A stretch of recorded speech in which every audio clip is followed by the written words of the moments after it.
We are back, everybody. Hello again for another episode of Boardroom RevOps, where we are bringing you valuable tips from RevOps experts so you can make it to the C-suite. I'm James, co-founder of Accounting, next-gen BI solution for RevOps teams. I am joined by Ryan Milligan today. Great to have you on, Ryan. Thanks for having me, James. I'm really looking forward to this. Of course. Ryan is the VP of Sales, Marketing, and RevOps at QuotaPath, a very narrowly defined role, clearly. Really pumped to have him on because Ryan has done what many RevOps folks aspire to do, but few actually accomplish, and that's make the jump to kind of senior leadership in a dedicated go-to-market function, being sales and marketing. Ryan, before I steal your thunder, do you want to share your background in a bit more detail? Yeah, absolutely. So, hi, everyone. I'm Ryan. James mentioned I lead the sales, marketing, and revenue operations teams at QuotaPath. We help teams automate their commissions process. So, better motivating your reps to close the right types of deals by giving them access to understand how they're going to earn and then save you a bunch of time calculating and paying commissions. I've been here for a little over 3 years now. And so my background has been the classic jungle gym of go-to-market. So started in data science out of undergrad, moved into performance marketing because wanted to take more of an operational leadership role, and then naturally found marketing ops and then RevOps at my last role at Homebase, really because I liked the systems and process to drive organizational change, paired with being close to a GTM team is always really fun. So I joined QuotaPath to lead RevOps about 3 years ago in a director of RevOps role. And through the classic things that happen with growth stage startups, a sales leader exiting to start their own consulting business, moves in the org, I was able to position myself to say, hey, look, like I'm ready to take on a revenue leadership role here, and felt like that was the right step for me vertically. Built our data practice here, built a lot of like our operational rigor and process, and said, hey, we can bring a lot of that like technological and operational rigor into our sales and marketing processes. It doesn't hurt that I'm the person who calculates and pays commissions at QuotaPath using QuotaPath. So I'm the buyer and I know the product very, very well. But yeah, happy to talk more about how I made that transition. Yeah, that's great. You started to allude to some of it to start, but maybe we can kind of double click even further. A lot of people talk about like getting a seat at the table with executives in RevOps. And based on what you just described, it sounds like you kind of already had that in RevOps, which allowed you to make this transition to leading sales and marketing. How did you get to that point to actually have a trusted say with leadership? Yeah, so the one that I think a lot about, the one skill that I think every RevOps person should know is how to write SQL. It's like that's my soapbox. I've been a data analytics guy for a long time, and the truth is data at growth stage startups is incredibly messy. It always will be. There are ways you can make it a lot better with great BI tools and things like that, but there's always going to be some object you want to pull data from, and knowing how to write SQL is really great. And so I used that early on here to actually build our data analytics and BI practice. So standing up a data warehouse, standing up BI reporting, and then I eventually kind of started to take over all board reporting at the org. So my real way into that seat at the table was understanding our data really well and understanding the drivers of why we were beating in some cases and missing in some others our plan. And so that allows you to get a lot of credibility with the board in terms of, hey, I know how these numbers work. I know what's going on with our gross revenue retention. I can model what's going on with average contract value and the changes we're seeing. And I think RevOps is really, especially at growth stage startups, incredibly primed to be BizOps as well, is the truth, right? RevOps knows how all the systems work, knows how all the processes come together, and should be able to know the data really well to tell the story of why you either beat or missed plan effectively. Yeah, I always say that RevOps should be the most strategic function in any business because the customer journey is really what matters when it comes down to things. That's RevOps, right? I think that's great advice in terms of knowing the data and the ins and outs, and that's how you get a seat at the table, especially with board reporting is this very important kind of time of the quarter. So many data experts stay siloed, though. I'm thinking of data analysts and other folks like beyond just the technical know-how and the knowledge of the numbers, like any tactics you have for actually maybe having the charisma or opinions that are needed to actually kind of build trust and leadership? Well, I think a lot of data analytics roles tend to understand the data really well, but then don't know the systems and process of go-to-market to then make reasonable recommendations. So, one for us, for example, when I started a couple of years ago, it's a kind of timely example for us in the world of comp, was that when I started a couple of years ago at QuotaPath, about 75 to 80% of our revenue was in single year, 1 year contracts. And then another 20 to 25% of it was actually in month-to-month contracts with very little in longer-term contracts. And so what we would do is I measured basically the gross revenue retention in the first year post sign up for a monthly 1 year and 2 year contract. and naturally saw that 2-year contracts were dramatically different than 1 year, that were dramatically different than month to month in terms of gross revenue retention based on the length of contract when they first got started. And we also realized that there was no real difference in our win rate if we were offering, a month to month or annual contract. People were ready to buy annually from the start. And so I helped, took that knowledge, went to our VP of sales at the time and said, hey, look, I really think you can shift our revenue to be in multi-year, first annual and then multi-year contracts. And so the first step for me was removing a month-to-month entirely from our go-to-market, which we did successfully using the comp plan and using the systems in place. And then when I took over the sales team about a year and a half ago, we actually underwent that exact same exercise to move to 2-year contracts.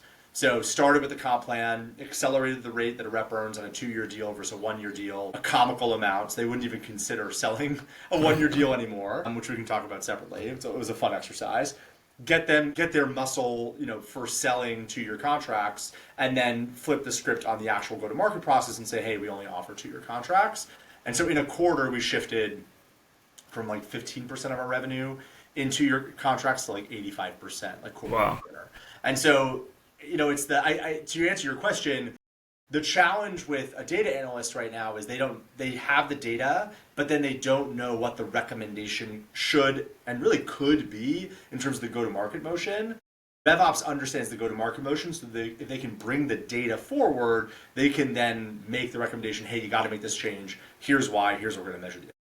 Yeah, really a phenomenal case study. And to recap, I'm hearing know the data, uncover a problem, know enough about the business to have a hypothesis for a solution, make the case with data to executives, put it to work. And that's how you build trust and actually make an impact in RevOps. And that's what CEOs want to be doing more. Yeah. Right? But they don't have the time. You think about things like ideal customer profile generation. You think about pricing and packaging. These are things that somebody theoretically owns at an organization, but no one actually does. Mm-hmm. And I think a lot of people are a little nervous to say, hey, I want to take the lead on assessing and developing an ideal customer profile for this business. I want to take this data, I want to chunk it this way and make the recommendation. If you went to a CEO, even if it wasn't your job, with a really cleanly packaged ICP recommendation for how the team should measure an ideal customer in this business, they would be thrilled. They'd be like, thank you so much, the data makes sense. Let's get that in CRM as a marker so we can track our ICP pipeline over time, for example. It's just, I think people are a little nervous to go overstep their role to do that sort of thing. And RevOps is a great place to be able to do that. Yeah, totally agree. Okay, so we talked about how do you have the skill to grow in RevOps and have a seat at the table. Now, tell me about the pitch. You said you made a pitch to leadership to fill the void of departing go-to-market leadership. I think it's probably scary, even if you proved yourself for a CEO to make that decision. How did you frame this up without having selling experience? Yeah, so a couple things. One that was nice was cost savings, right? You can move me into a senior GTM leadership role without going to market and paying for that in the market, especially in today's interest rate and just total tech market. That was a nice component of the pitch. But the other was look, I really know the buyer of this product incredibly well. I am that buyer. I use QuotaPath all the time to calculate and pay commissions. I know the ins and outs of comp plan design. I advise the market and do free consulting on comp plan design. Not to toot my own horn, but I do know the problem very well. And what's really interesting about comp and having a sales team selling commission tracking software is the sales team rightfully thinks about the amazing impact that QuotaPath has for a sales team. So one of the big things is QuotaPath makes the life of a seller incredible. They can see how much they're earning in commissions, and it can drive them to close more of the type of revenue you want for your business, more longer-term contracts, more contracts with multiple products, what have you. And so when we sold a lot from the lens of the seller, because it's kind of like a meta thing. A seller loves QuotaPath, so they tend to light up about what they like about it. I could then bring the RevOps perspective and change how we talked about the product to say, yes, sellers love it, but here's why RevOps leaders really love QuotaPath, because it drives the seller to close better revenue for the business. And that changes the shape of the revenue, which improves gross revenue retention over time. So I was able to, first, cost piece we talked about. Second, just why I could bring RevOps thought leadership to our selling process. And the third is I had helped sellers with deals before from that RevOps perspective, right? So I knew I knew what questions people were asking. I had defined our ICP. I had built with a member of our RevOps team a lot of our outbound engine. So I was very already closely tied to sales. And so it was a natural step to build like a more operationally rigorous process in our sales motion. Okay, I love it. Domain expertise plus operational rigor makes a lot of sense to me. Maybe this is just the same answers you just gave, but I think it's a little bit nuanced. Like, now, let's say post getting this role and you're in the seat now, how did you make the transition to leading sellers? I hear you on the domain expertise, but I see hot takes on LinkedIn all the time of like, ops people shouldn't be CEO, they don't have the personality for it, like the rah-rah this, rah-rah that. I imagine you probably didn't have that much experience with sales methodology, although you can tell me if I'm wrong. Tell me, how did you develop like skills, technical skills and leadership skills to actually lead sellers? No, I mean, the imposter syndrome was massive. I bet. Right? Like, I had never carried an individual quota. I had never moved a deal to closed one in CRM. Like, I truly had no sales experience. And so I think the first thing is you just have to admit what you're not good at. I talk a lot with Sam Manley, who's a great sales director in our org, about like how I'm not that like big rah person. That's not what I'm amazing at. I'm not amazing at, and I step in to do it a lot like with the team, but I didn't have a lot of natural experience with building sales culture before this role. And so I had really great, leadership on my team who was able to like help me there, but you have to be humble about what you're not amazing at. And basically what I said was, hey, I can bring the science of the sell here. I can tell you if your op has any path of closing. I'm not going to have cash in my eyes. Like, can be an operationally rigorous leader to drive like systematic change to how we sell this product. We can redesign our demo. We can build the right materials and resources for you. We can really like cut a lot of the fluff from our process. But I am also going to need my sellers to step up and lead in a lot of the cultural motivation side of the house, which has been really kind of amazing for them too. The truth is, like, you don't want everybody in the team to be the same person and look the same. And so a sales leader who's been a seller before, your gap is that like more operationally rigorous thing. And so I think you just say what you're really good at, and you say what you're not very good at, and you're very transparent about that from day one. That buys you a lot of credibility. Because you're not pretending to be somebody that you're not.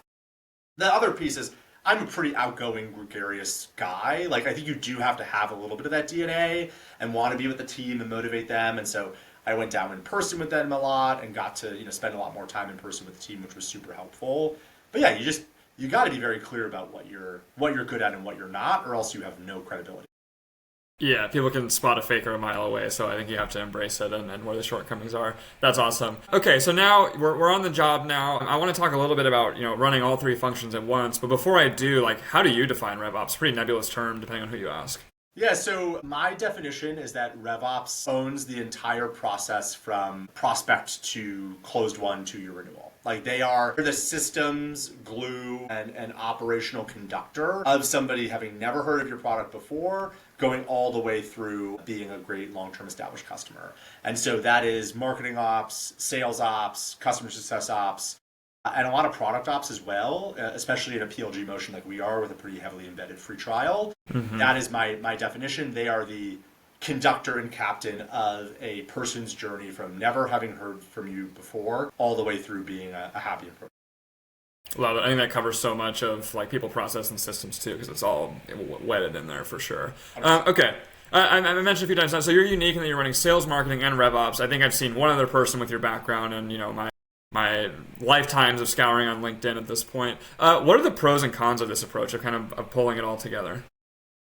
Pros, you're constantly thinking about the customer journey, both hearing from customers. I spend a lot of time on the phone with prospects and customers, and then I spend a lot of time behind the scenes with the data. So you get both worlds. You get the you get upfront view from a customer or a prospect about how they're feeling about your sales process. We survey prospects all the time about how are they feeling about the sales process so far. So we gather a lot of data, and you're upfront with customers, and then you're sitting in the back with your ops team understanding, okay, what is our validation rate of demos we're running and that sort of stuff. So you get kind of both views of the system. You also get entirely rid of the whole like marketing's throwing leads over the fence to sales BS that I really just can't stand. So our team, our demand gen leader, Travis, comes to all of our sales team meetings. It's one go-to-market team. It's not like two teams that point fingers at each other for no reason, which has always just like been silly to me. Cons are naturally you can't spend as much time with each team as you want. It's funny when I read my reviews from my team, they're like, I just wish I had more time one-on-one with Ryan, which I get, but we're a very lean growth stage startup, and so we try to keep things pretty operationally lean. But yeah, the big con is just you can't spend as much time as you want with all teams. The other piece that's interesting from a pro, which I should have mentioned, is I've been spending a lot more time on LinkedIn, building a bit of a brand for the business, and so you can generate a bit of like RevOps thought leadership if you also are the person running the sales side. And it's interesting, like all the things that I wanted sellers to do when I was in a RevOps seat, you can kind of get them to do now, but then also develop a ton of empathy as to why they weren't doing them before, which is super, super helpful. So like for any RevOps person out there, if you have a side project, like shadow a rep for like a week and just say, hey boss, like I just really want to go shadow a rep for this entire week. And you're going to understand why they're not filling in those like 38 fields you're trying to push them to fill in CRM. And you're going to learn a lot, and you're going to bring that back into your RevOps process for sure. Yeah, that's actually a question I had for you before you even mentioned that. Like, so it kind of goes both ways, but using the example you just had, how does that change your philosophy as a RevOps leader now that you've seen the other side, you're a bit more empathetic? Are you changing things on the RevOps side as a result, or are you just a little bit more forgiving when things are slower or less populated than you would expect? Yeah, changing definitely as a result. So we're leaning very heavily into AI in our sales process, using tools to automatically update pipeline, next steps, like all the, because we have a very technical sale. And I think if you're not in it, you forget that and you like lack that empathy from an ops leadership perspective. And I used to say I had a lot of empathy. You develop a lot of empathy when you're in a one-on-one with a rep and they pull up CRM and they're like, I have to fill out these like 48 fields to move this op from demo appointment to demo occurred or something. Seems kind of silly. And so leading the team has definitely allowed me to develop like a much deeper level of empathy. And it's also pushed me to automate a lot of the manual processes. So, we're a big Gong shop here. Gong AI is incredible in terms of like summarizing calls and specifically like the meat of the call, right? Because when you're selling QuotaPath, I have to understand, because everyone's a special snowflake with their comp plan. So everyone has a unique comp plan that they think is the best comp plan on the earth. We try to drive standardization, but there's not a lot of standardization at the front door. You have to articulate the comp plan. You have to then articulate like where does all the data live within the CRM. Then who are the sellers, and so there's just a lot of questions in our sales process, and it's not a one-size-fits-all sale. And so using AI to automate a lot of that note-taking and filling out makes it easier for us to successfully hand off customers to our customer success team and get them up and running. Yeah, I actually can't even imagine that type of handoff like pre-AI. I think even stepping into the sales stage as a founder myself, not having call recorded notes, I don't know how sellers did it even 5 years ago. Lucky me, I guess. I wanted to ask you about the flip side of what we just described too. So what's it like now being you're the consumer of RevOps as a sales leader? Like what's your, let's call it outsider perspective on RevOps now that you've been in the sales seat? So I think that what I've been really starting to realize is how important it is for a RevOps partner to justify what they're trying to get RevOps to do with the expected impact on whatever metric they're trying to drive. Because, a RevOps team, they're not always variably compensated. Now, I think they should be, and that's a passion project of mine, but they're not always variably compensated. And so, but if they are going to be variably compensated, they're going to be variably compensated on like the core metric of the business. They're going to be variably comped on like net new ARR or gross revenue retention or something broader than just one of your siloed teams. And so positioning, hey, I really think, we should bring in an external agentic layer to summarize our calls and update, next steps and all of these different fields on ops. It's a big undertaking for RevOps. That only lands if you can say, I think we should do that because reps are spending such a comical amount of their time updating CRM for nothing unique or value creating. Let's carve off more time for them to generate more pipeline and work more ops or something like that. And so that's kind of I think a lot of sales leaders just say, do this thing for me now, and they don't get to the why. And you do have to sell your work as a sales leader to a RevOps team to get them to prioritize it, because they're they're as small as ever, right? And there's a lot of like cost pressure on that team. So doing that is going to be very fruitful for sales leaders. Yeah, I totally agree. I think the people we've interviewed that have had the best fortune at keeping RevOps strategic and value add do exactly that, and they kind of ruthlessly prioritize. Any other tactics you have on that RevOps prioritization front? Is it really what you just described, or is there anything else there to keep the team focused? I think that you have to leave the room for, well, one, you have to have a roadmap. So I'm a very big RevOps roadmap person. You have a product roadmap. Why don't you have a RevOps roadmap? And then you have to empower your RevOps team to have the trade-off conversations in the same way that you do with product. Mm-hmm. Hey, cool, I will add these fields to CRM for you, but that's going to bump this other thing that you told me was necessary now. And RevOps has to be empowered to push back on the revenue, like a marketing leader, to say, hey, you wanted me to do this, this is what's going to fall off the roadmap, and are you willing to make that sacrifice? And then if you have a roadmap, the truth is, marketing thinks RevOps is just working on marketing ops stuff. Sales thinks RevOps is just working on sales ops stuff. CS is thinking that RevOps is just working on CS stuff, or actually not enough on CS stuff usually. So it's important to make sure that you have that that broader roadmap so that all these teams can see how much of their work is taking up your. Do you have a mental model for how a RevOps team should build a roadmap if they were starting from scratch today? So I tend to think through what is the first place you have to start is what is the biggest metric this business has to move? Like, in order for this business to be successful this year, what do we have to do? And that's pretty simply like, okay, do we have to move from SMB to the mid-market and like double our ACV? Do we have to generate a ton more pipeline? Do we have to improve our net revenue retention through expansion? Like, what is the thing that you have to do? And then ideate all the ways in which you think ops can help do that, and put those at the front of your roadmap, and then gather, requirements or requests from the rest of the org and push them on, okay, how do you think that thing that you're pushing for is going to improve this core metric that we all really fundamentally care about? And then, there's other like Kanban and like sprint style systems you can operate with. A lot of that stuff, you set it up and then it blows up pretty quickly. So I'm not like too specific or beholden to one. But it's really, if you're not in a room as a RevOps leader with your head of sales, marketing, and CS, and you're not all agreeing that the core metric that must move for this business to be successful is X, then you've already lost the narrative even before you start to build the roadmap. Mm-hmm. Makes total sense. How about chronology? Like, how far are you thinking ahead as a RevOps leader about what RevOps is going to need to do a year from now, for example? I wish I would say a year from now. I'll be honest, our business changes so much a year from now. Who knows? You got to have this quarter. You got to have an idea of next quarter. That's honestly as far as I tend to think. Okay. We're a 45-person company, growth stage. So we're pretty nimble in terms of how we operate. And that's kind of in line with our product roadmap. We're this quarter and next quarter out. That's as far as I typically go. We've done what do you want to get done by the end of the year kind of stuff before. And you have that broadly speaking, but things change so much. I don't really hold a lot of weight in what I'm telling you I'm going to do in December. Yeah, I think that's fair. You look back at those docs 9 months later and they're pretty stale and they haven't been touched in a long time. Yeah, exactly.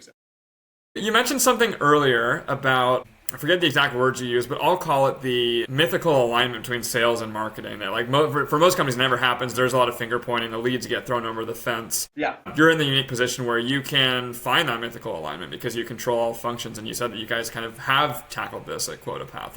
What does it mean for sales and marketing to be aligned on this front? And any tactics you have that really work well?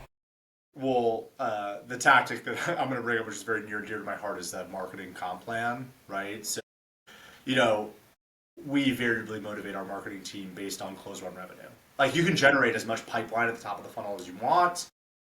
It can be a great vanity metric, especially if you go to some of these events and just blow up, some huge amount of pipeline. But if it's not closable at the end of the day, you're actually often wasting time more than you're creating value if you're just touting your MQL count, if it doesn't convert in the way you want it to. So we have our marketing team split 50-50 between pipe gen and pipe demoed actually, and close one revenue as a function of their comp plan. So that gets them pretty myopically focused on the quality and the close rate. And then we have feedback sessions where sales will give feedback back to marketing. Hey, a lot of the pipeline we're getting, for our example, a lot of the pipeline we're getting today is from teams that use a non-core CRM to calculate commissions. They use a tool that we don't integrate really well with. We'd have to go through an API to get their data into the product. and it's just like not really winnable pipeline. And so that's like some feedback you can give in kind of both directions. And then the third piece is just really having a super clearly defined ICP, right? So for us, you use Salesforce or HubSpot as a CRM to calculate commissions. You have anywhere between 20 and 1,000 or 2,000 employees, which ends up being like 600 reps. You have like a unique set of different roles like BDRs, AEs, AMs earning comp. Like you're going to be a good fit for us.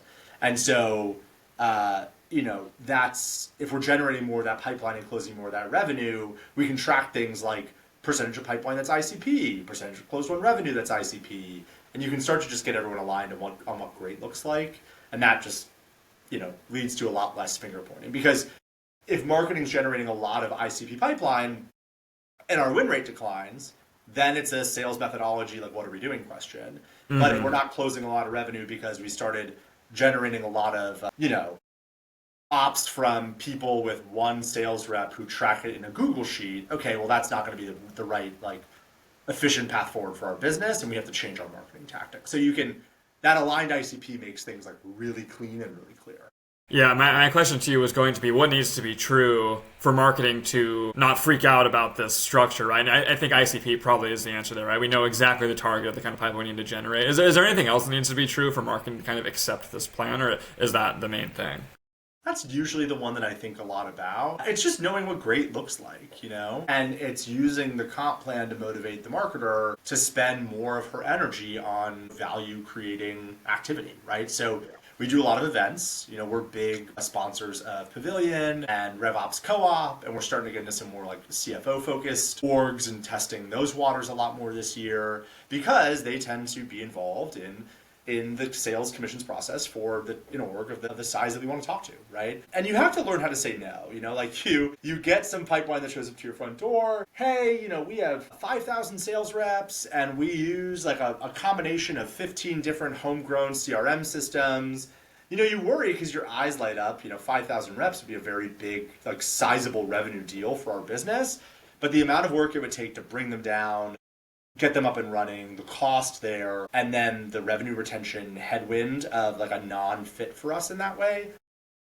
If you have a clear ICP, you can kind of say no more confidently and not risk repercussion in a way you might elsewhere.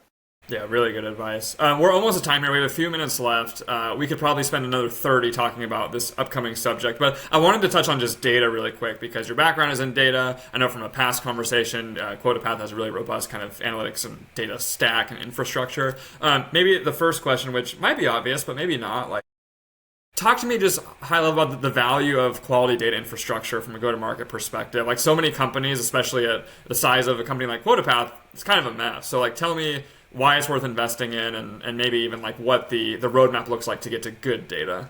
I mean, the truth is if you have bad data, you don't have anything telling you what to do. And you're like operating entirely off of conjecture, right? So we have management team meetings sometimes, or we used to have in the past, where someone would say, it feels to me a lot like this. It feels to me like this industry is not a good fit for us. It feels to me like this thing isn't a good fit. And you can take like a couple bad conversations with not great fit, like perceived not great fit customers, and all of a sudden totally wheel out and go this way and try to change the problem.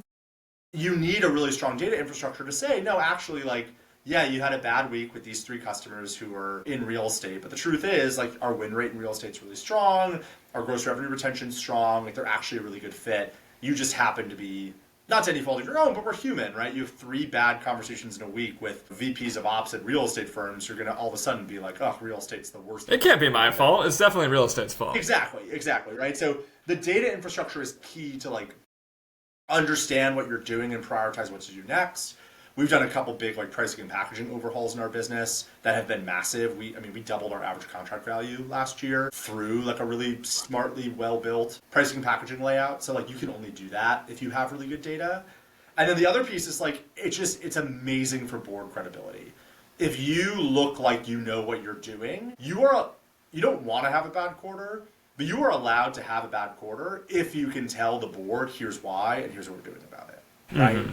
But if you're just like, we had a bad quarter and we feel like this might be the reason, you lose all credibility and are probably not going to be able to win that back. So Operationally rigorous, data-driven decision-making is very core to how this business operates. It allows you to be leaner as a team from a headcount perspective, and it builds a lot of credibility with your board, which is massively important.